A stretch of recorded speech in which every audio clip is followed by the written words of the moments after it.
Assalamualaikum warahmatullahi wabarakatuh. Bismillahirrahmanirrahim. Alhamdulillah wassalatu wassalamu ala Sayyidina Muhammadin Rasulillah wa ala alihi wa sahbihi ajma'in, amma ba'du. Tuan-tuan, perempuan yang dirahmati oleh Allah Subhanahu wa taala, diskusi kita pada kali ini berkenaan dengan salat sunat ba'diyah insya' ataupun solat sunat selepas insya'. Apakah hanya 2 rakaat ataupun di sana ada tambahan lagi daripada 2 rakaat, iaitu 4 rakaat. Maka di sini beberapa kita bertemu dalam hadis yang masyhur, dan begitu juga yang biasanya kita pelajari daripada alim ulama kita, khususnya di daerah Nusantara ini, salat ba'diyah insya' adalah 2 rakaat. Dan ini merupakan suatu yang tidak ada keraguan, kerana memang sememangnya sabit daripada hadis Nabi SAW, daripada Ibnu Umar radhiyallahu anhu yang menceritakan, aku menghafal dari Nabi SAW 10 rakaat salat sunat, iaitu 2 rakaat sebelum zuhur, 2 rakaat selepas zuhur, ya, kita buang satu ni, 2 rakaat selepas maghrib, 2 rakaat selepas insya' dan 2 rakaat sebelum subuh. Hadis direkodkan oleh Imam Al-Bukhari dalam sahihnya, hadis bernombor 1126. Jadi tuan-tuan dan puan yang alhamdulillah Allah Ta'ala sekalian, oleh kerana diskusi kita ni adalah diskusi hadis, maka disiplin kitanya, kita akan rujuk kepada teks hadis lah yang asal untuk kita melihat sanad dan juga matannya. Untuk kali ini, oleh kerana banyak hadis, ada beberapa hadis yang kita berujuk, maka kita untuk memudahkan rujukan kita menggunakan Al-Maktabah Asy-Syamilah. Jadi Al-Maktabah Asy-Syamilah, kita tengok Sahih Al-Bukhari, ya, Imam Al-Bukhari rahimahullah, ada biodata yang disediakan oleh penyedia Maktabah Syamilah ini tentang Imam Al-Bukhari. Ini kitabnya, salah satu daripada naskah yang diterbitkan, yang ditahqiq Al-Muhaqqiq Dr. Mustafa Adibul Bugha. Jadi Imam Al-Bukhari rahimahullah, Al-Bukhari Muhammad bin Ismail bin Ibrahim bin Al-Mughirah Al-Bukhari, lahir pada tahun 194 Hijrah. Ini maklumat tentang kelahiran beliau.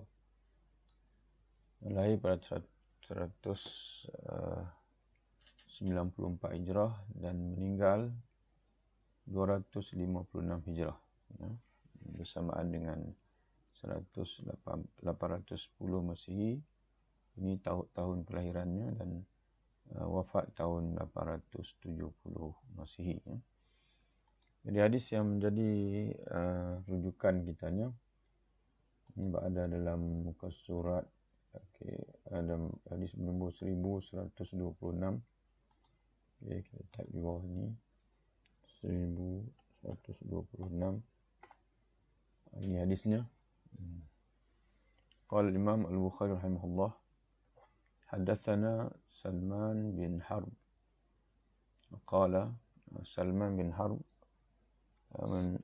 memberitahu kami, hadatsana, qala, dan katanya, hadatsana Hamad bin Zaid, gurunya Hamad bin Zaid memberitahu kami, an Ayyuba, hadis daripada Ayyub an Nafi', daripada Nafi', an Ibni Umar radhiyallahu anhuma, daripada sahabat Nabi yang bernama Abdullah bin Umar radhiyallahu anhuma, qala, di mana Abdullah bin Umar menceritakan, hafiztu Aku telah menghafal, aku telah memerhati dengan senantiasa minan Nabi sallallahu alaihi wasallam, daripada Nabi sallallahu alaihi wasallam, 10 rakaatin, 10 rakaat, iaitu raka'ataini qabla zuhri, 2 rakaat sebelum zuhur, 2 rakaat sebelum zuhur, wa raka'ataini ba'daha,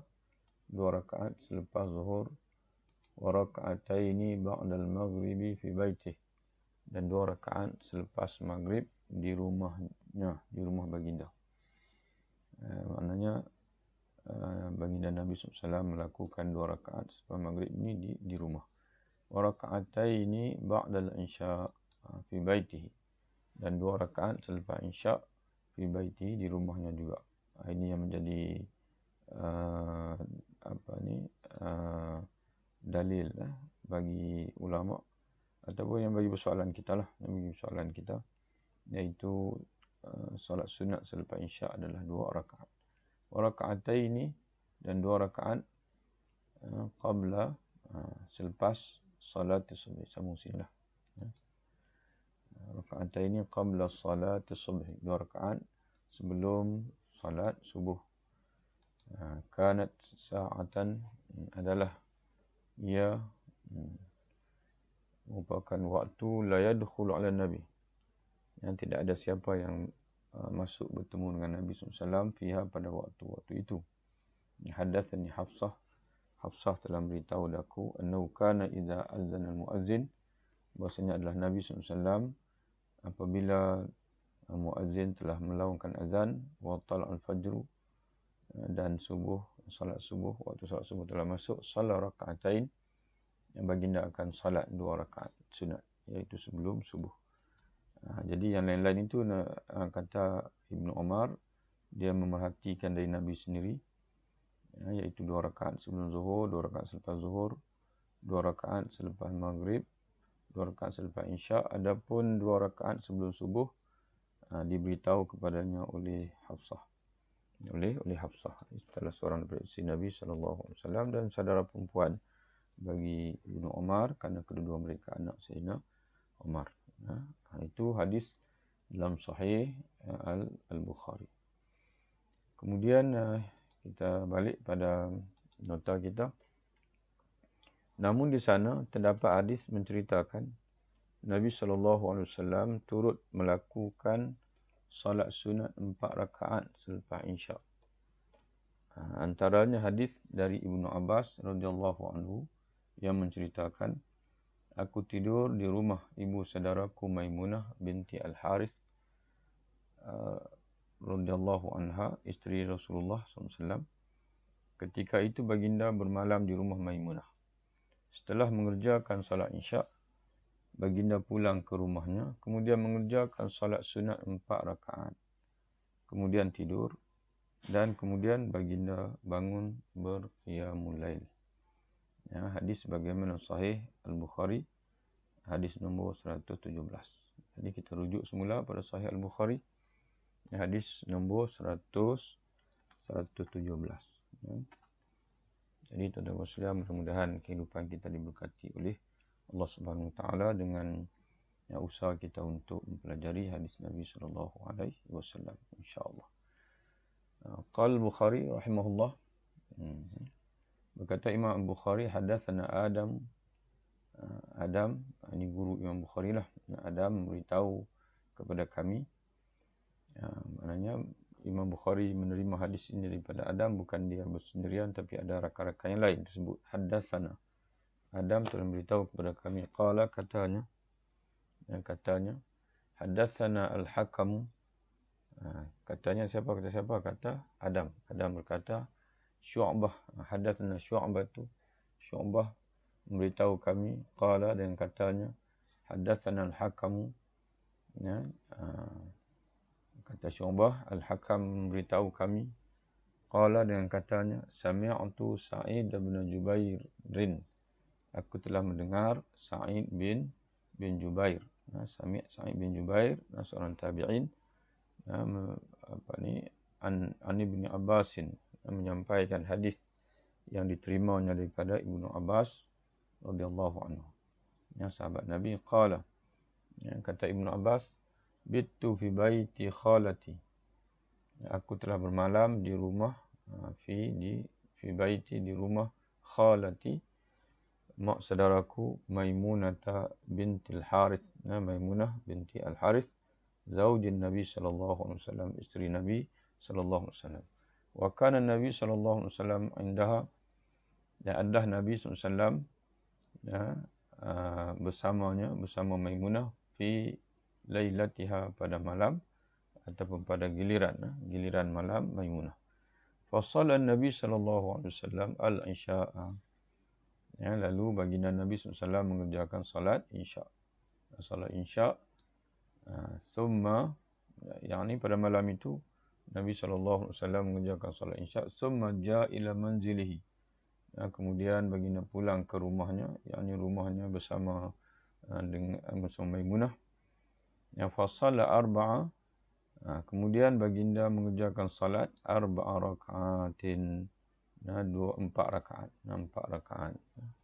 Jadi 4 rakaat ni selepas insya' Nabi buat setelah pulang di rumah 4 rakaat. Summa nama, kemudian baginda tidur. Summa qama, kemudian baginda bangun untuk berqiyamul lail. Berqiyamul lail. Okey, itu sekadar itu hadis yang menjadi keperluan kita lah. Keperluan kita yang berkait dengan tajuk kita. Adapun selepas ini ada lagi Ibnu Abbas radhiyallahu anhu menceritakan bagaimana Rasulullah SAW mengerjakan salat malam, di mana Rasulullah mengerjakan 5 rakaat. Setelah itu mengerjakan 2 rakaat, dan kemudian baginda tidur seketika. Jadi 5 rakaat ini witir lah. 2 rakaat ini salat sunat sebelum subuh. Salat sunat sebelum subuh. Summa kharaja ila salah, yang Nabi mengerjakan 2 rakaat bila mendengar azan, 2 rakaat sebelum subuh. Kemudian baginda tidur seketika, berehat seketika, dan setelah itu baru keluar untuk mengerjakan salat subuh. Okey, itu hadis yang kedua yang menceritakan bahawa Nabi SAW mengerjakan salat sunat selepas isyak sebanyak 4 rakaat. Sayyidatina Aisyah radhiyallahu anha turut. Kalau tadi hadis tadi diceritakan oleh Ibnu Abbas, di sana ada hadis daripada Sayyidatina Aisyah radhiyallahu anha turut menceritakan, tidak pernah Rasulullah sallallahu alaihi wasallam pulang ke rumahku setelah mengerjakan salat isyak, melainkan baginda akan mengerjakan pula salat 4 rakaat atau 6 rakaat. Jadi lepas isyak bukan saja 4 rakaat dalam hadis ini, bahkan 6 rakaat. Ini sebagaimana hadis dalam Sunan Abu Daud, hadis bernombor 1303. Okey, kita rujuk Sunan Abi Daud.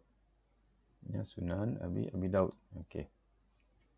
Di sini hadis nombor berapa tadi? 1303. Okey, satu ini hadisnya. Ini hadisnya. Okey. Dan Sunan Abi Daud. Bab. Okey, bab. Kita besarkan sikit kalau boleh. Okey. Bab as-salatu ba'da al-isya', dan Sunan Abi Daud bab sembahyang selepas isya'. Qala Imam Abu Daud rahimahullah, hadatsana Muhammad ibn Rafi', qala, kata Imam Abu Daud gurunya ataupun syekh hadisnya memberitahu kami, Muhammad bin Rafi' memberitahu kami, katanya hadatsana Zaid ibn Hubab al-Uqli, Zaid bin Hubab al-Uqli memberitahu kami, katanya hadatsana Malik bin Mighwal memberitahu kami, katanya hadatsani Muqatil, telah memberitahu kepadaku Muqatil bin Bashir al-Ajli, memberitahu kepadaku. Tadi semua beritahu pada kami maknanya mendengar secara berkumpulan. Tapi di sini Malik bin Mirwal dia kata guru dia Muqatil memberitahu daku, maknanya menerima secara perorangan lah. An Shuraih, hadis daripada Shuraih bin Hani yang meriwayatkan daripada Aisyah, ini isteri Nabi. Qala, Shuraih bin Hani kata, dia menceritakan, sa'altuha, aku telah bertanya kepadanya, ini pada Aisyah, an salati Rasulullah sallallahu alaihi wasallam, berkenaan dengan sembahyang Rasulullah sallallahu alaihi wasallam. Faqalat, lalu qalat, Aisyah menceritakan, ma shalla Rasulullah sallallahu alaihi wasallam, tidak Rasulullah sallallahu alaihi wasallam mengerjakan salat al-isya'a, sembahyang isya', salat isya' qattu, selama-lamanya, bila-bila pun. Fadakhala alayya, kemudian setelah mengerjakan salat isya' baginda masuk kepadaku, illa shalla arba'a raka'atin, melainkan baginda akan sallallahu alaihi wasallam mengerjakan 4 rakaat, au sit, ataupun 6 rakaat, au sitta raka'atin, semuanya. Kemudian hadis ada sambungan lagi, tapi kita madai sekadar ini sahaja. Okey. Kemudian kita tengok apa darjah hadis ini. Adapun Sahih Bukhari tadi kita tak perlu rujuklah sama ada apa pandangan muhaddisin tentang status hadis itu, kerana sedia maklum semua hadis yang ada dalam Sahih Al-Bukhari telah pun disahkan dan telah disemak oleh para ulama sepanjang zaman, dan disepakati oleh ulama Ahlussunnah wal Jamaah bahwasanya semua hadis yang ada dalam Sahih Al-Bukhari adalah sahih yang belaka. Tapi Sunan Abi Daud tidak dipanggil, tidak mendapat pengiktirafan yang sama, kerana di sana para muhaddisin sendiri menyatakan bahawa ada dalam Sunan Abi Daud hadis-hadis yang kebanyakannya adalah sahih, hasan, tapi ada di sana yang dhaif. Maka kita lihat apa kata pentahqiq kitab ini. Siapa mentahqiq naskah yang kita baca ini? Ialah naskah tahqiq Al-Arnaud, yang ditahqiq oleh Syekh Al-Arnaud, Syuaib Al-Arnaud, Sunan Abi Daud, muhaqqiq Syuaib Al-Arnaud, Muhammad Kamil, dan juga di samping ada lagi yang mentahqiq bersama dengan Syekh Syuaib Al-Arnaud. Jadi kita tengok apa kata Syekh Syuaib Al-Arnaud. Kaki nombor 3, sini tulis nombor 3, perhatikan nombor 3. Isnaduhu dha'ifun. Kata Syekh Syuaib Al-Arnaud, isnad, sanad yang inilah hadatsana tadi ni, sehingga sampai pada Sayyidina Aisyah, itu dipanggil isnad. Isnadnya dhaif. Kenapa dhaif? Lemah. Muqatil bin Bashir Al-Ajli majhulun. Muqatil Bashir Al-Ajli majhulun, tidak dikenali, majhulun. Maknanya tidak majhulun, mana tidak diketahui statusnya. Ini di sinilah ni Muqatil bin Bashir, guru ataupun guru yang mana Malik bin Mirwal berkata Muqatil menceritakan kepada dia. Jadi Muqatil bin Bashir, kata Syekh Syuaib Al-Arnaud, dasarkan kepada semakan beliau, rawi yang majhul. Faqal infara bi riwayah anhu Malik. Hanya Malik bin Mirwal saja yang meriwayatkan daripada dia. Walam yu'sar tawsiquhu, dan tidak ditemui sebarang asar ataupun sebarang dipanggil ulasan daripada ulama tawsiquhu, yang mensiqahkannya, yang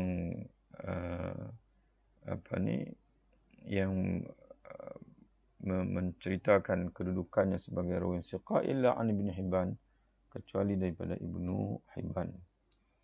Wa qala Az-Zahabi, berkata Imam Az-Zahabi fil Mizan, dalam Mizan, la yu'raf, tidak dikenali. Wa akhraj An-Nasa'i fil Kubra, dan turut dikeluarkan Imam An-Nasa'i turut mencatatkan dalam Sunan Kubra min tariq, dan turut mencatatkan hadis ini, mereka hadis ini dalam Sunan dan kitab Sunan Kubra min tariq Malik bin Mughal bihadzal isnad, dengan isnad yang sama. Okey. Wa huwa fi Musnad Ahmad, dan turut terdapat dalam Musnad Imam Ahmad. Wa fil bab, dan dalam tajuk yang sama, mana hadis ini hadis yang serupa, terdapat dalam tajuk yang sama, yang mana hadis-hadis yang memiliki maksud yang mirip dengan hadis ini turut diriwayatkan Ibnu Abbas bisnadin sahih, dengan sanad yang sahih.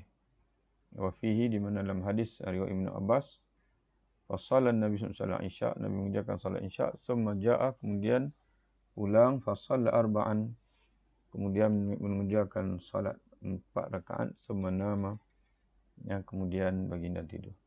Jadi wallahu alam, dapat kita fahami daripada statement ini bahwasanya hadis ini walaupun isnadnya dhaif, tetapi ada hadis lain yang menguatkannya, yang isnadnya adalah sahih. Terdapat dipanggil mutaba'at ataupun syawahid, insya-Allah. Jadi tuan-tuan dan sekalian, kita cuba baca dan kita cuba faham sekadar yang ilmu pada kita lah. Kalau kesilapan itu mudah-mudahan dibetulkanlah, insya-Allah. Kita dalam perjalanan untuk ilmu ini, insya-Allah kesilapan kita itu mudah-mudahan akan dibetulkan oleh ulama-ulama yang lain, insya-Allah. Kita cuba untuk baca sekadar yang kita mampu, insya-Allah. Kemudian balik pada nota kita. Okey, jadi jelasnya bahwasanya di sana ada bukan saja 2 rakaat, ada nas, ada hadis yang menyatakan salat selepas isyak, salat selepas isyak lebih daripada 2 rakaat. Dan kita tengok ulasan daripada alim ulama kita, salat yang melebihi 2 rakaat itu adakah ba'diyah isyak ataupun salat lain. Menurut Imam Asy-Syaukani, hadis tersebut menunjukkan bahawa disyariatkan salat sunat 4 rakaat atau 6 rakaat selepas isyak, dan ia tergolong dalam salat malam, yakni bukan ba'diyah isyak. Ini pandangan Imam Asy-Syaukani dalam kitabnya Nailul Awtar, jilid 3, muka surat 24. Ya, itu pandangan. Jadi kita dapat simpulkan daripada pandangan Imam Syaukani ini, 2 rakaat yang disebut oleh hadis Ibnu Umar ini ba'da isyak. Adapun 4 atau 6 tadi ini, itu adalah solat malam. Yang solat malam, ya. Solat malam lah, bukan tahajud, kerana solat tahajud dilakukan Nabi selepas daripada tidur. Imam Ibn Qudamah pula menggolongkannya dalam tatawwu' ma'ar al-rawatib. Salat-salat sunat bersama salat-salat rawatib. Ya, salat sunat bersama dengan salat rawatib, ya. Jadi wallahu alam, mungkin dia maksudkan dua adalah rawatib yang muakkad, dan yang lebih berdua itu adalah salat tatawwu', mana salat biasa yang tidak muakkad. Boleh dikerjakan 2 rakaat atau 4 rakaat sekaligus. Namun terdapat hadis menggalakkan 4 rakaat sekaligus. Antaranya hadis dari Ibnu Mas'ud radhiyallahu anhu yang menceritakan, man shalla arba'an ba'da al-isya'i la yafsilu bainahunna bitaslimin adalna bimithlihinna min lailatul qadar. Kata Abdullah bin Mas'ud, sesiapa radhiyallahu anhu, sesiapa mengerjakan salat sunat 4 rakaat selepas isyak tanpa diselangi antaranya dengan salam, makna direct lah. Sahaja aku sembahyang 4 rakaat selepas isyak kerana Allah. Sahaja aku sembahyang sunat 4 rakaat selepas isyak kerana Allah. Atau sahaja aku mengerjakan sembahyang selepas isyak 4 rakaat kerana Allah Ta'ala. Ya, siapa mengerjakan salat sunat 4 rakaat selepas isyak tanpa diselangi antaranya dengan salam, sama seperti dia mengerjakan 4 rakaat pada malam Al-Qadar, iaitu Lailatul Qadar. Hadis direkodkan oleh Imam Ibnu Abi Syaibah dalam Musannaf Al-Musannaf ni. Kata pentahqiq hadis hasan. Okay, kita rujuk hadis ini insya-Allah dalam Maktabah Asy-Syamilah 7469. Okey, Maktabah Asy-Syamilah. Ini anda dah siap cari. 7469. Jadi Musannaf ini Al-Musannaf Ibnu Abi Syaibah. Ini karya, salah satu karya ulama hadis besar, walaupun kita jarang-jarang mengenalinya. Ibnu Abi Syaibah. Siapa dia? Ini Abu Bakar Abdullah bin Muhammad bin Abi Syaibah Al-Kufi. Tufiya, wafat tahun 235 Hijrah. Dan nuskhah yang kita gunakan ini adalah nuskhah yang ditahqiq oleh Syekh Sa'ad bin Nasir Asy-Syatri. Ini seorang ulama Arab Saudi, ahli majlis fatwa Arab Saudi, seorang faqih dan juga seorang yang sangat menguasai dalam ilmu hadis, berdasarkan pada apa yang ana selalu ikutilah kuliah-kuliah beliau dalam YouTube ya. Kita tak berpeluang bertemu dengan mengaji dengan alim ulama di sana kerana kita di Malaysia, dan alhamdulillah pada zaman hari ini tinggal nak dengan tak nak saja ni kita boleh mengikuti kuliah-kuliah mereka secara live ataupun melalui rakaman dalam YouTube. Okey, kita tengok hadis. Qala al-Imam Ibnu Abi Syaibah hadatsana Waqi' bin Abdul Jabbar bin Abbas. Waqi' bin Abdul Jabbar bin Abbas memberitahu kami, hadatsana, yang menceritakan kepada kami, an Qais bin Wahb, hadis daripada Qais bin Wahb. Qais bin Wahb an Murrah, mengambil daripada Murrah. Murrah an Abdullah, mengambil daripada Abdullah. Ini Abdullah di sini sahabat Nabi, Abdullah bin Mas'ud radhiyallahu anhu. Qala, yang menceritakan, man shalla, barang siapa mengerjakan salat, man shalla, barang siapa mengerjakan salat arba'an ba'dal isya, 4 rakaat selepas isya, la yafsilu bainahunna, tidak dia memisahkan di antara 4 rakaat itu bitaslimin, dengan sebarang salam, maknanya dia mengerjakan terus 4 rakaat satu salam. Ya, adalna, ya, menyamai salat 4 rakaatnya itu bimithlihinna, dengan 4 rakaat yang seumpamanya, min lailatul qadar, yang dilakukan pada malam al-qadar. Okay, kita tengok apa kata pentahqiq tentang hadis ini, Syekh As-Sasri. Nombor apa? Nombor 2. Tengok untuk kaki nombor 2. Kata dia hasanun. Hadis hasan. Hadis hasan. Abdul Jabbar saduqun. Abdul Jabbar adalah perawi yang saduq. Okey. Ya, itu menyebabkan jadi hasan itu, sebab Abdul Jabbar ini hanyalah perawi yang saduq. Makna perawi yang boleh diterima, tapi bawah daripada darjah perawi-perawi yang sahih. Ini perawi hasan. Wallahu a'lam, begitulah mungkin yang dimaksudkan oleh pentahqiq, insya-Allah. Jadi tuan-tuan dan puan-puan sekalian, balik pada nota kita, kesimpulan.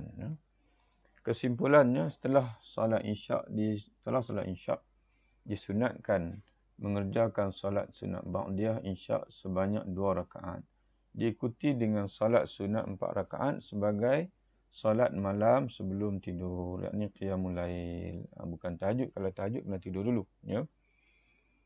Jadi dasarkan kepada kesimpulan ini, tuan-tuan sekalian, maka saya mengambil, anda mengambil pandangan Imam Asy-Syaukani, iaitu 4 rakaat selepas isyak itu bukan ba'diyah tapi salat malam.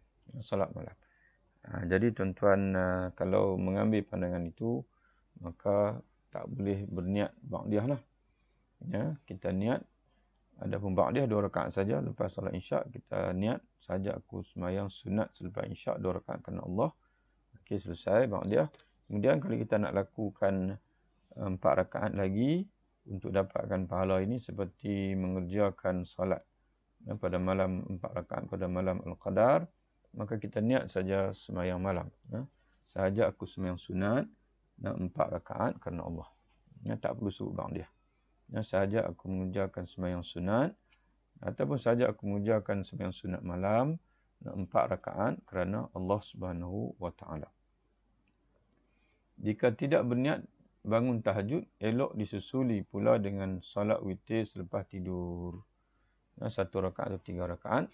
Dan jika berniat bangun tahajud, hendaklah ditangguh solat witir itu untuk dilakukan setelah selesai solat tahajud nanti. Jadi ada 4 lah sembahyang kita.